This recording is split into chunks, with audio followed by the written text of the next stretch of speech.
सभी साथियों को जय हिंद। दोस्तों, हम द हिंदू न्यूज़पेपर के माध्यम से English grammar, comprehension, vocabulary, sentence structure और ट्रांसलेशन सीखने का प्रयास करते हैं। हर एक आदमी, हर एक स्टूडेंट इंग्लिश न्यूज़पेपर बहुत आसानी से पढ़ सकता है, हम ये बताने का प्रयास कर रहे हैं। और जो भी कंपटीशन की तैयारी कर रहे हैं, कंपटीशन के उनके लिए जो जो चीज़ें चाहिए, वो सब चीज़ें एक न्यूज़पेपर के माध्यम से, वो सब तैयारी एक न्यूज़पेपर के माध्यम से की जा सकती है। ये सब हम इस वीडियो में देखेंगे। आज का जो हमारा न्यूज है वो है post lockdown Indians in Gulf will be the first to return. ये इसकी हेडिंग है। हम इसको एक एक शब्द करके देखेंगे। यहाँ ये जो वर्ड है पोस्ट, उसके बाद लॉकडाउन है। पोस्ट का मतलब होता है आफ्टर, AFTR। आफ्टर का मतलब होता है बाद में। आफ्टर का मतलब बाद में। इससे संबंधित एक वर्ड होता है प्री। प्री प्री यानी पहले, पोस्ट यानी बाद में, और प्री यानी पहले। ये वर्ड ऐसे भी हो सकता था, प्री लॉकडाउन। कैसे हो सकता था? प्री लॉकडाउन, लॉकडाउन से पहले एवरीथिंग वॉज नॉर्मल। हर एक चीज क्या थी? नॉर्मल थी। और अब ये किसकी बात कर रहे हैं? Post lockdown. एक वर्ड होता है during lockdown, DURING, during lockdown. आप चीजों को अच्छे से समझिएगा।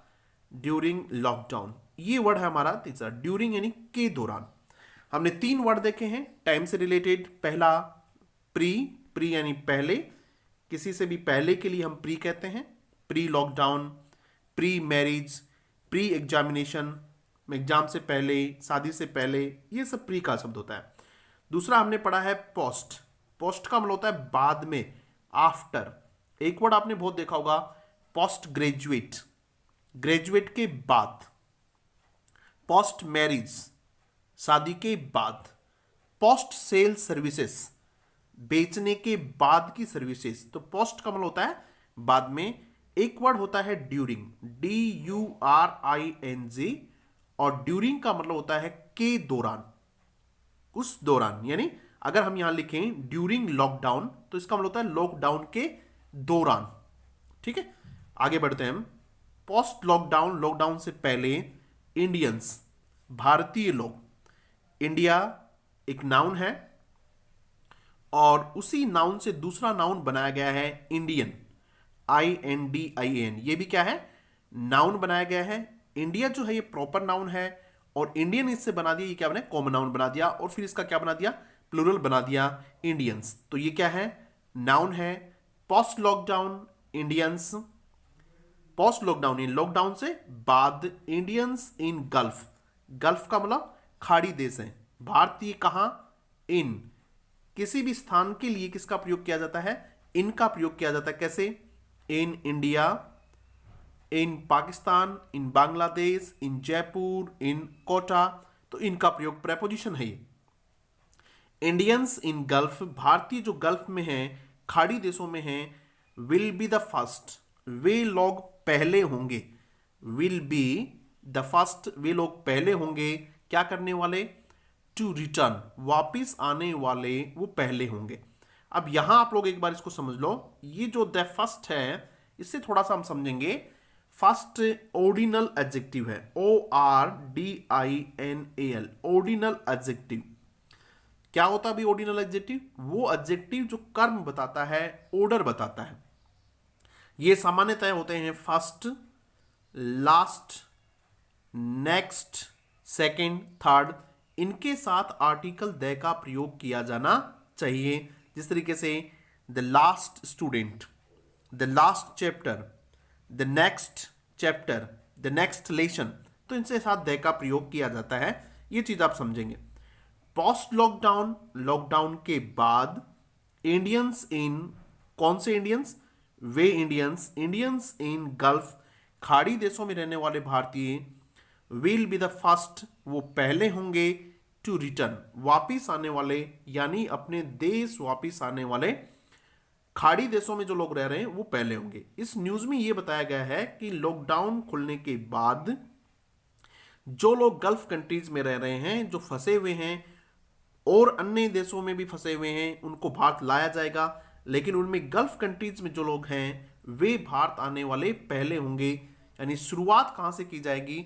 गल्फ कंट्रीज से की जाएगी भारतीयों को वापस लाने की। आगे देखिएगा, government gears up. Government gear up, gear का मतलब आप जानते हैं, गवर्नमेंट सरकार। गियर्स अप, गियर अप का मतलब होता है to get ready, to get ready, READY। क्या करना?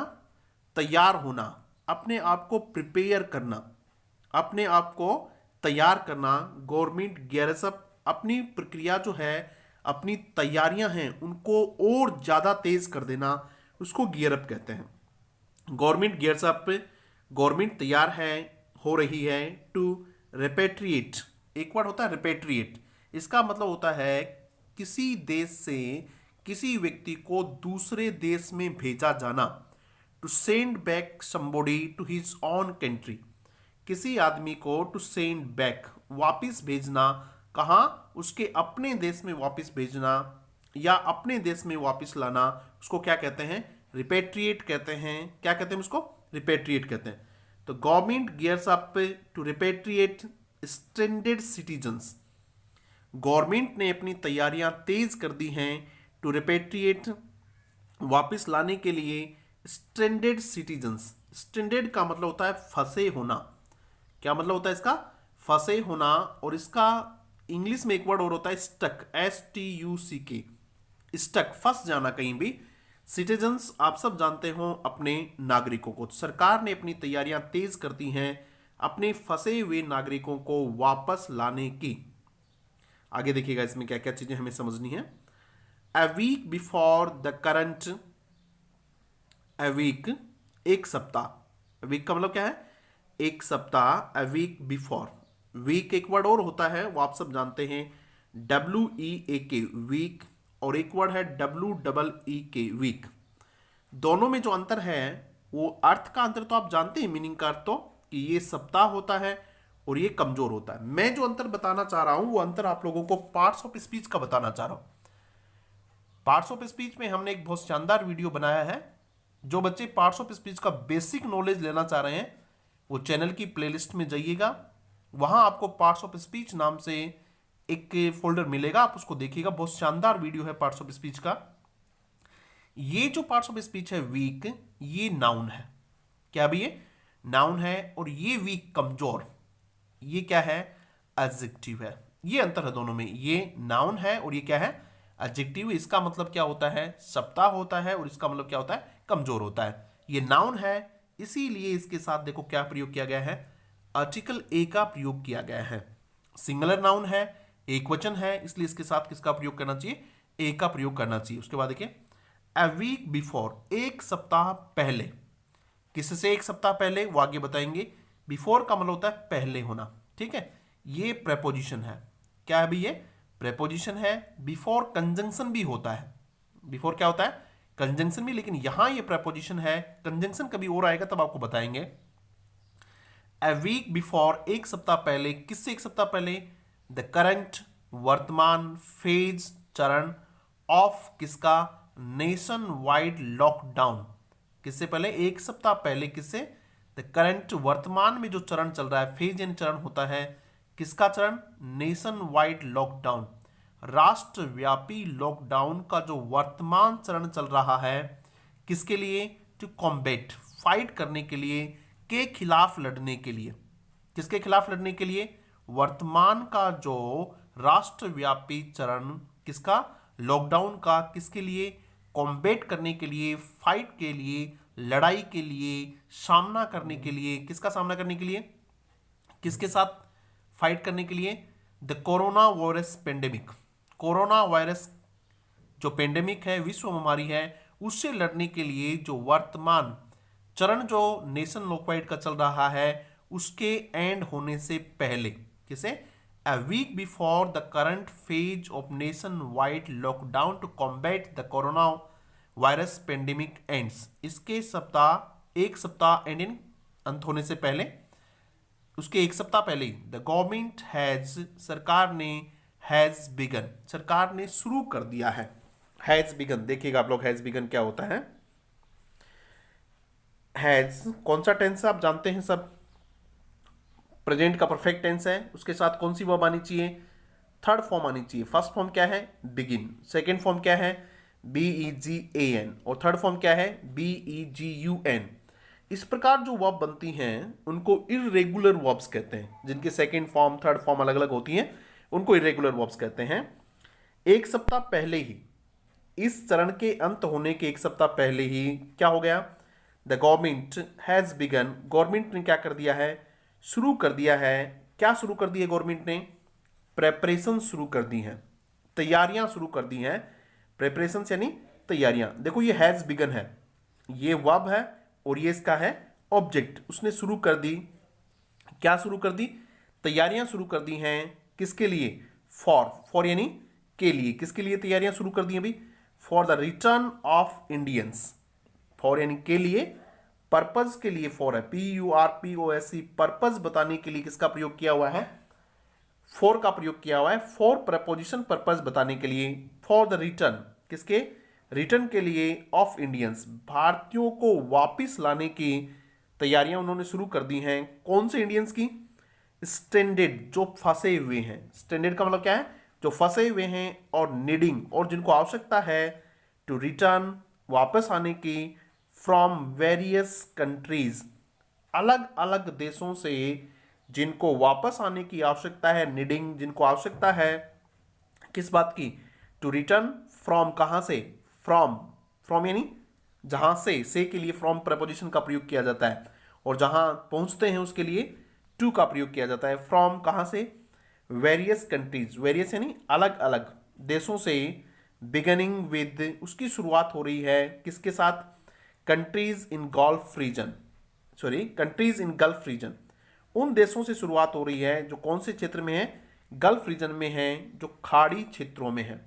कहाँ भाई, जो समझ गए होंगे आप लोग इस बात को कि भारत ने इस चरण के अंत होने के एक सप्ताह पहले ही अपनी तैयारियां शुरू कर दी हैं। किसके लिए, वापस लाने के लिए, किनको, इंडियंस को। कैसे इंडियंस को, जो फंसे हुए हैं या फिर जिनको आवश्यकता है किस बात की, रिटर्न फ्रॉम वेरियस कंट्रीज, अलग अलग देशों से आने की, बिगनिंग, उनकी शुरुआत कहाँ से कर रही है, उन देशों से कर रही है जो कौन से क्षेत्र में है, इन द गल्फ कंट्रीज हैं, जो कहाँ हैं, खाड़ी देशों में है। उसके बाद देखिए, ऑन सैटरडे, कब भाई, सैटरडे को, दिन और दिनांक से पहले ऑन का प्रयोग किया जाना चाहिए।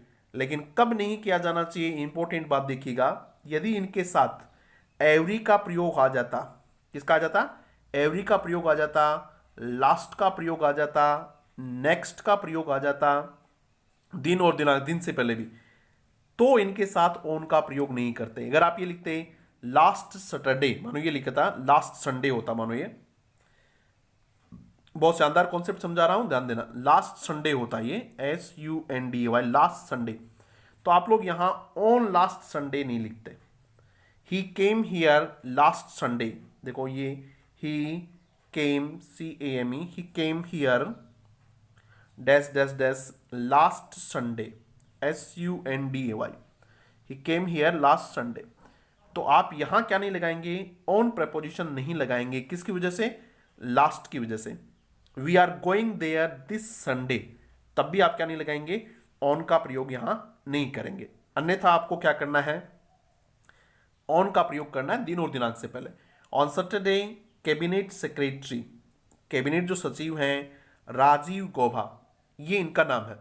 एक बात और ध्यान देखना, कैबिनेट सेक्रेटरी से पहले, प्राइम मिनिस्टर से पहले, इन सब से पहले आर्टिकल दे का प्रयोग किया जाना चाहिए, ठीक है, क्योंकि पोस्ट हैं तो इनसे पहले आर्टिकल दे का प्रयोग होना चाहिए, लेकिन नहीं किया। यहां क्यों नहीं किया, क्योंकि इसके नाम साथ में है। जिस तरीके से हम लिखते हैं prime minister, prime minister, MINISTER, ठीक है, और उसके बाद यहां लिखते हैं नरेंद्र मोदी, ठीक है। तो यहां प्राइम मिनिस्टर से पहले आर्टिकल दे का प्रयोग नहीं किया जाएगा।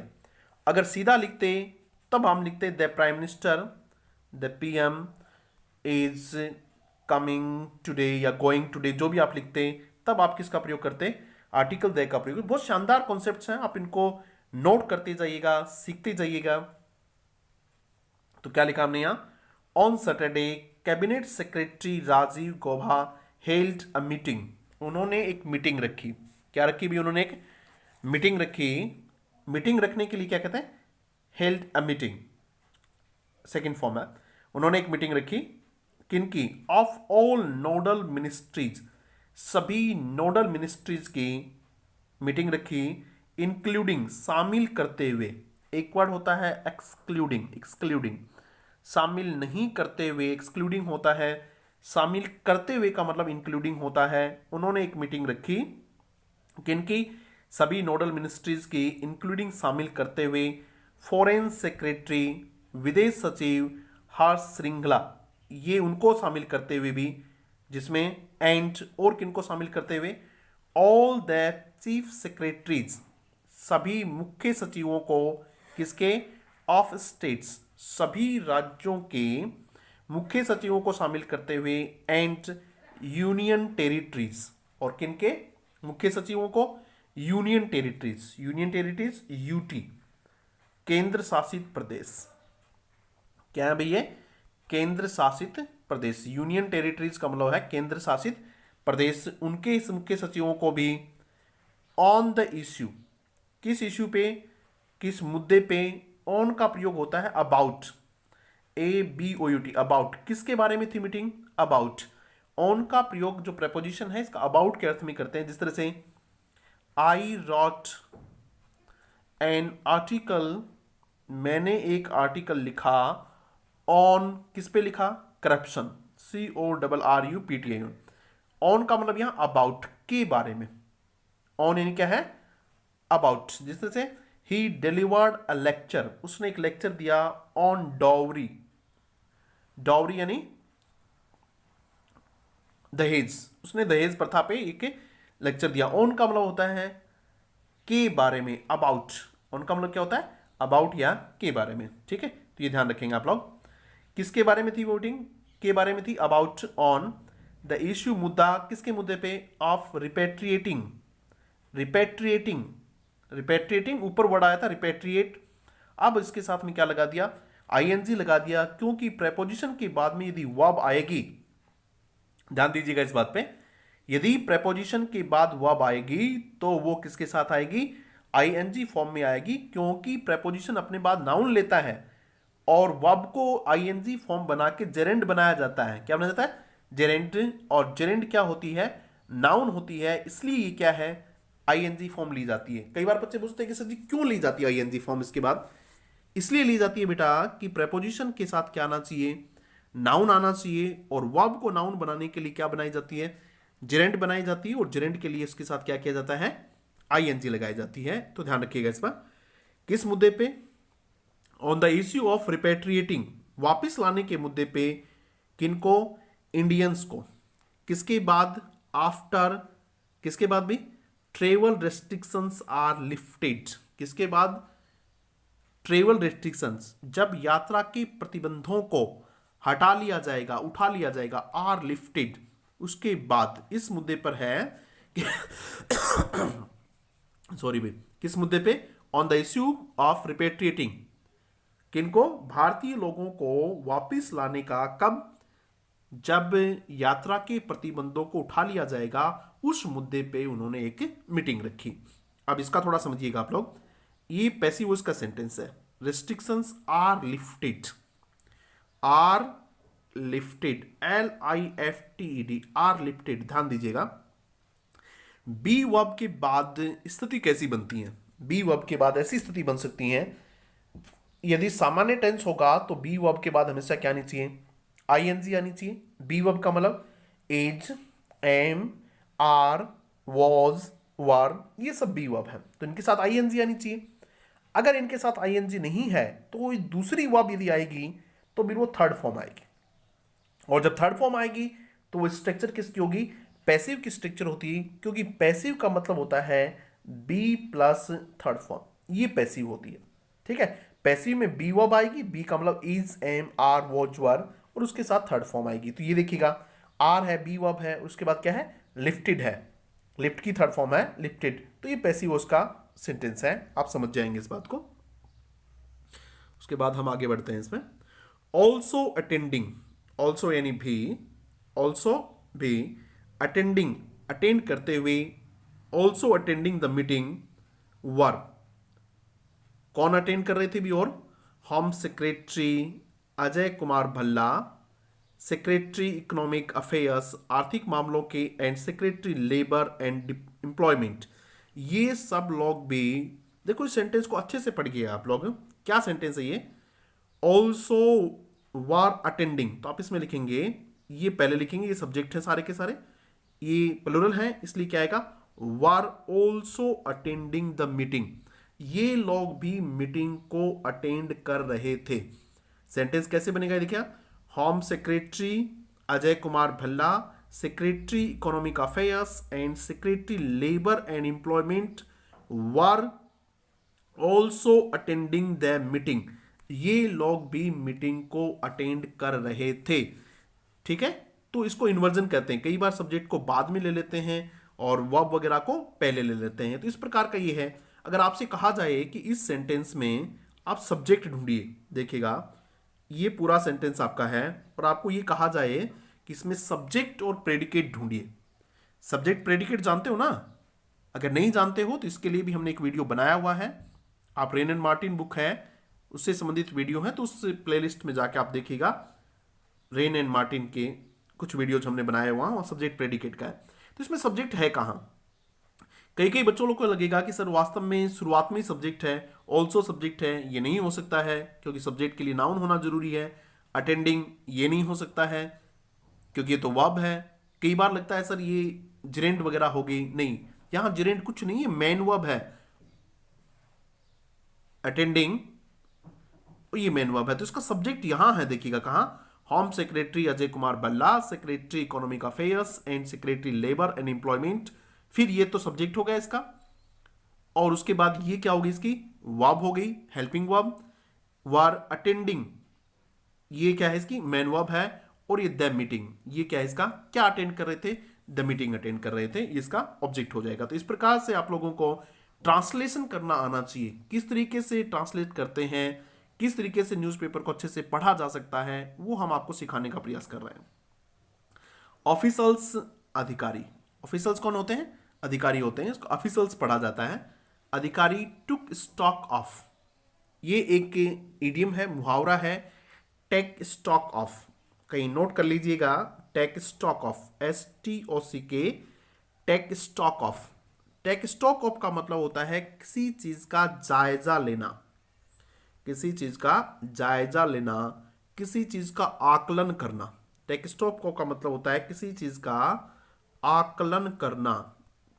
ठीक है, इसके लिए जो इंग्लिश के वर्ड हो सकते हैं वो हो सकते हैं असेस, टू असेस समथिंग, किसी चीज को असेस करना, फिर उसे असेसमेंट बनता है एक आकलन। एक वर्ड और हो सकता है इवेलुएट, EVALUAT, क्या हो सकता है? इवेलुएट, ये वर्ब है। इवेलुएशन, इसका भी नाउन क्या बन सकता है? इवेलुएशन बन सकता है, जांचना, आकलन करना। अब इससे संबंधित आपको एक बात और बताता हूं, अभी हमने एक वर्ड लिखा था असेस, ASSES, असेस यानी आकलन करना। इसी से संबंधित एक वर्ड होता है, इसी से मिलता जुलता, एक्सेस, ACCESS, एक्सेस। इसी से मिलता जुलता वर्ड होता है एक एक्सेस, EXCESS, एक्सेस। इस प्रकार के जो वर्ड होते हैं इनको कंफ्यूजिंग वर्ड कहते हैं क्योंकि इनका प्रोनाउंसिएशन ऑलमोस्ट एक जैसा होता है, लगभग एक जैसा होता है, लेकिन इनके मीनिंग में बहुत डिफरेंस होता है, इनके मीनिंग में बहुत अंतर होता है। और मीनिंग में अंतर हो, प्रोनाउंसिएशन एक जैसा हो, इनको होमोनिम्स कहते हैं। एग्जाम में बहुत बार पूछते हैं, कंफ्यूजिंग वर्ड्स पूछते हैं, चाहे वो किसी भी एग्जाम हो, होमोनिम्स के नाम से इस टॉपिक में दिया जाता है। तो इसका मतलब होता है असेस, आकलन करना, जांचना, परखना। एक्सेस, पहुंच होती है ये, एक्सेस, ये मेरी पहुंच में है, एक्सेस। एक्सेस, ये एक्सेस का मतलब होता है मोर देन नेसेसरी, आवश्यकता से ज्यादा। मोर देन नेसेसरी मतलब होता है इसका आवश्यकता से ज्यादा। आगे देखते हैं हम। Officers took stock of preparations, officers ने तैयारियों का जायजा लिया, तैयारियों को जांचा, तैयारियों को परखा, तैयारियों को देखा, ये समझा कितनी तैयारियां हैं, कहां? इन वेरियस स्टेट्स, अलग अलग राज्यों में। वेरियस क्या है यहाँ? एडजेक्टिव है किसका? स्टेट्स का एडजेक्टिव है वेरियस। डिटरमिनस भी कहते हैं इसको, वेरियस। ये ऐसा डिटरमिनर है जो अपनी बात में हमेशा कैसी नाउन लेता है? प्लूरल नाउन लेता है। वेरियस स्टेट्स, किसमें भी? अलग अलग राज्यों में अधिकारियों ने तैयारियों का जायजा लिया। मोस्ट नोटेबली, बहुत मुख्य रूप से, मोस्ट नोटेबली केरला, मुख्य रूप से किसका? केरला का। फॉर द रिटर्न ऑफ, किसके लिए? रिटर्न ऑफ एन एस्टिमेटेड, किसके रिटर्न के लिए? एस्टिमेटेड यानी आकलन, जिसका इतना एस्टिमेट किया गया था, जिसका इतना अंदाज किया गया था, कितना भी? एस्टिमेटेड 2 लाख एक्सपेट्रिएट्स, 2 लाख, अमूमन, एस्टिमेटेड का मतलब अमूमन, मतलब अंदाजन इतने हैं। कितने? 2 लाख, 2 लाख एक्सपेट्रिएट्स। एक्सपेट्रिएट्स का मतलब होता है प्रवासी। 2 लाख अकेले कहां आने हैं? केरल में आने। 2 लाख तो अकेले कहां आने हैं? केरल में आने हैं। एंड अदर ट्रेवलर्स, और बाकी यात्री भी आने हैं। सोर्सेस टोल्ड द हिंदू, सूत्रों ने द हिंदू को बताया, द हिंदू न्यूज़पेपर को बताया। आप कई बार पढ़ते हो कि सूत्रों के हवाले से, तो वो है सोर्सेस टोल्ड। एक वर्ड हम इसके लिए सिमिलियर वर्ड लिख लेते हैं, एक्सपेट्रिएट्स। इसका मतलब होता है एमिग्रेंट्स, EMIGRANTS, एमिग्रेंट्स, प्रवासी। एमिग्रेंट्स का मतलब क्या होता है? प्रवासी हैं। तो अकेले, अमूमन, एस्टिमेटेड 2 लाख लोग तो अकेले कहां आने हैं? केरल में आने हैं। उसकी तैयारियों का उन्होंने जायजा लिया। According to the plans, according to के अनुसार। अकॉर्डिंग टू भी क्या है? कि प्रेपोजिशन है, इसको फ्रेज प्रेपोजिशन कहते हैं। क्या कहते हैं इसको? फ्रेज, PHRASE, फ्रेज प्रेपोजिशन कहते हैं। प्रेपोजिशन के अलग अलग प्रकार होते हैं, उनमें एक प्रकार फ्रेज प्रेपोजिशन होता है। तो ये अकॉर्डिंग टू प्रेपोजिशन है, phrase preposition. According to plans, योजनाओं के अनुसार। किसकी योजना के अनुसार? बाय द गवर्नमेंट, सरकार की योजनाओं के तहत। द फर्स्ट, पहले। कमर्शियल फ्लाइट्स, पहली जो व्यवसायिक उड़ान है, फ्लाइट्स, पहली जो व्यवसायिक उड़ान होंगी। फ्रॉम द गल्फ, कहां से? गल्फ, खाड़ी देशों से। रीजन यानी क्षेत्र। कुड बी स्टार्टेड, उनको स्टार्ट किया जा सकता है। कुड का प्रयोग कैन का पास्ट भी होता है, और कुड का प्रयोग पॉसिबिलिटी भी बताता है। क्या बताता है भाई? पॉसिबिलिटी बताता है। कुड का प्रयोग संभावना बताता है, उसको कब शुरू किया जा सकता है। Could be started, passive voice का सेंटेंस है। आफ्टर May 3, 3 मई के बाद शुरू किया जा सकता है। किसके अनुसार भी? सरकार की जो योजनाएं हैं उनके अनुसार पहली कॉमर्शियल फ्लाइट्स, जो पहली कॉमर्शियल फ्लाइट्स होंगी, कहां से? फ्रॉम द गल्फ रीजन, खाड़ी क्षेत्रों से। कुड बी स्टार्टेड, उनको शुरू किया जा सकता है। कब? आफ्टर May 3, 3 मई के बाद। कब? इफ, यदि। द लॉकडाउन रिस्ट्रिक्शंस, लॉकडाउन की जो रिस्ट्रिक्शंस हैं, लॉकडाउन की जो पाबंदियां हैं, बंदिशें हैं, रिस्ट्रिक्शंस, पाबंदियां, बंदिशें, आर नॉट एक्सटेंडेड, यदि उनको एक्सटेंड नहीं किया जाता है। एक्सटेंड, EXTEND, एक्सटेंड का मतलब होता है किसी चीज को आगे खिसका देना, किसी चीज को बढ़ा देना। ENLARG, किसी चीज को इनलार्ज कर देना, किसी चीज को और लंबा खींचना, एक्सटेंड होता है। प्रोलॉन्ग, PROLONG, प्रोलॉन्ग होता है। क्या नहीं हुआ तो? If lockdown restrictions are not extended, यदि लॉकडाउन की पाबंदियों को आगे नहीं बढ़ा दिया जाता है, तो 3 मई से क्या शुरू हो जाएंगी? वहां से कमर्शियल फ्लाइट शुरू हो जाएंगी। एक्सटेंड वर्ब है, इसका एक नाउन बनता है एक्सटेंशन, EXTENT, एक्सटेंशन इसका नाउन बनता है। आपको पता होना चाहिए वर्ब कौन सी है, नाउन कौन सी है, ये सब चीजें पार्ट्स ऑफ स्पीच आपके बहुत क्लियर होने चाहिए, तब जाके आपको इसका मीनिंग, ट्रांसलेशन ठीक से आता है। और किसी भी एग्जाम में आपको कंप्रेहेंशन बहुत जरूरी होता है, ट्रांसलेशन बहुत ही आवश्यक होता है। थोड़ा आगे देखते हैं हम इसको।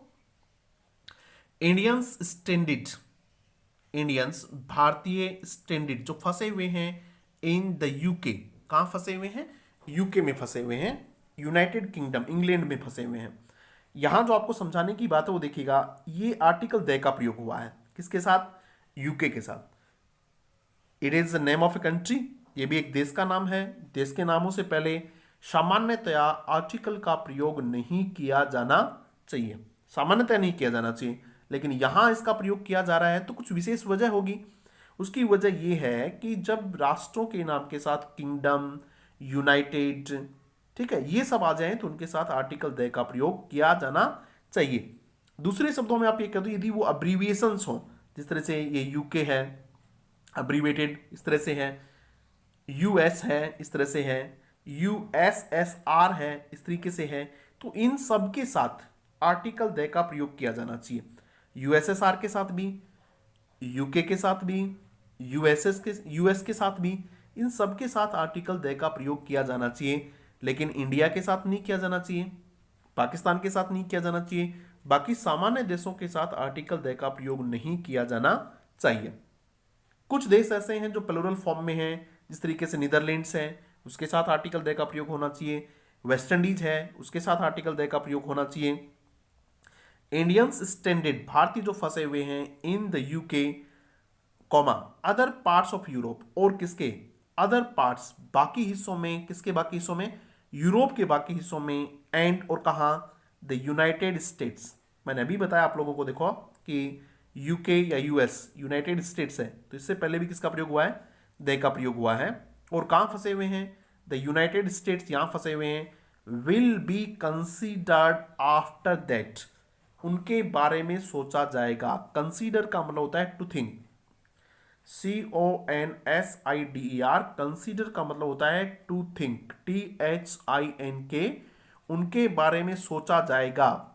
कब सोचा जाएगा, आफ्टर दैट, उसके बाद, उनके बाद आफ्टर दैट सोचा जाएगा। ये भी देखिए पैसिव वॉइस का सेंटेंस है, क्या है, कंसीडर्ड है, ठीक है। विल बी, मॉडल जो भी हैं उनकी पैसिव वॉइस किसके साथ बनती है, बी, मॉडल प्लस बी, तो विल को भी हम मॉडल मान लेते हैं। कैन, कुड, मे, माइट, जब इनकी पैसिव वॉइस बनती है तो इनके साथ हमेशा क्या लगाते हैं, जिस तरह से कैन की बनानी है, Rahul can do it, Rahul इसको कर सकता है, तो इसकी पैसिव वॉइस बनाने के लिए क्या करेंगे हम, कैन के साथ बी लगा देंगे, तो दिस कैन बी डन, क्या बनेगा, दिस कैन बी डन, ये बन जाएगा इसका, ठीक है। उसके बाद देखिएगा आफ्टर दैट, उसके बाद, आफ्टर प्रपोजिशन है यहां, आफ्टर दैट उसके बाद, दैट प्रोनाउन है। वंस एक बार, वंस एक बार, यहां वंस का मतलब वेन, जब, वंस जब, the government's plans are finalised, जब गवर्नमेंट्स के प्लान जो हैं, गवर्नमेंट के, राज्य के, सरकार के प्लान्स, उसके प्लान जो हैं, आर फाइनलाइज्ड, वो अंतिम हो जाते हैं, फाइनल हो जाते हैं। The MEA, ministry of home external affairs, ministry of external affairs, विदेश मंत्रालय, द MEA विल कॉन्टेक्ट, वो कॉन्टेक्ट करेगी डिप्लोमेटिक मिशंस, किनसे कॉन्टेक्ट करेगी भी, डिप्लोमेटिक मिशंस। ये होते क्या डिप्लोमेटिक मिशंस भी, डिप्लोमेटिक मिशन के लिए एक वर्ड और होता है permanent mission, PERMANENT, permanent mission भी एक वर्ड होता है। ये वे होते हैं जो हर राष्ट्र के कुछ लोग, एम्बेसडर वगैरह जो होते हैं, वो किसी दूसरे राष्ट्र में स्थायी रूप से वहां रहते हैं, उनको कहते हैं डिप्लोमेटिक मिशंस।